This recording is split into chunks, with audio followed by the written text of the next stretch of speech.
TG Plus News edizione di Venezia, buon pomeriggio. In apertura del nostro notiziario la cronaca. Mercoledì 18 settembre la polizia locale di Venezia ha effettuato un intervento di sgombero in un edificio abbandonato in via Carrer a Marghera. Sul posto è intervenuto anche il personale Veritas per la messa in sicurezza dell'edificio e la rimozione dei bivacchi. È stato infatti accertato l'ingresso abusivo di alcuni soggetti che si sono introdotti all'interno dello stabile dopo aver abbattuto la recinzione. L'abitazione risultava chiusa e senza segni di effrazioni, mentre nel giardino è stato ritrovato un furgone abbandonato. Si è quindi provveduto alla messa in sicurezza del perimetro con la posa di reti elettrosaldate e il ripristino della recinzione abbattuta. Nel corso dell'ispezione non è stato individuato alcun soggetto all'interno dello stabile. E nella mattinata del 12 settembre scorso i carabinieri della stazione di Portogruaro hanno eseguito un ordine di carcerazione emesso dall'Ufficio Esecuzioni Penali della Procura della Repubblica presso il Tribunale Ordinario di Milano nei confronti di un 62enne di Portogruaro che dovrà scontare una pena detentiva di 5 anni di reclusione per reati finanziari commessi nella provincia di Milano nell'anno 2011. La persona arrestata è stata portata presso la casa circondariale di Pordenone.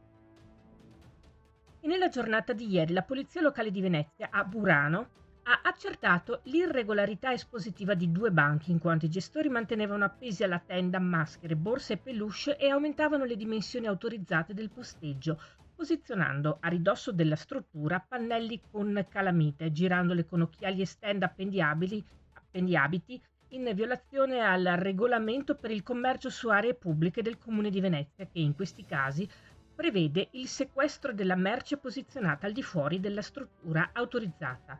Inoltre, sono state accertate violazioni per occupazione di suolo pubblico in assenza di concessione nei pressi dei posteggi stessi. Sono state quindi emesse sanzioni per un ammontare complessivo pari a circa 4.700 euro e si è reso necessario il sequestro di merce per un totale di 2.362 pezzi. Cambiamo argomento. Dal 26 settembre al 5 ottobre si terrà la seconda edizione del Festival dell'Acqua di Mirano, organizzato dall'amministrazione comunale con la partecipazione di enti, associazioni e imprese del territorio. 10 giorni e 18 appuntamenti di approfondimento scientifico, culturale e di riscoperta del territorio. Un ricco programma che coinvolgerà la cittadinanza e che vedrà la partecipazione di esperti e studiosi del settore, enti di categoria regionali e professionisti, per una riflessione locale e globale sul significato e il senso dell'acqua, sulle cause e gli effetti della carenza della risorsa e sulla sua importanza come risorsa. Ospite d'eccezione di questa edizione sarà il professor Andrea Rinaldo, vincitore dello Stockholm Water Prize 2023, il cosiddetto Premio Nobel dell'Acqua.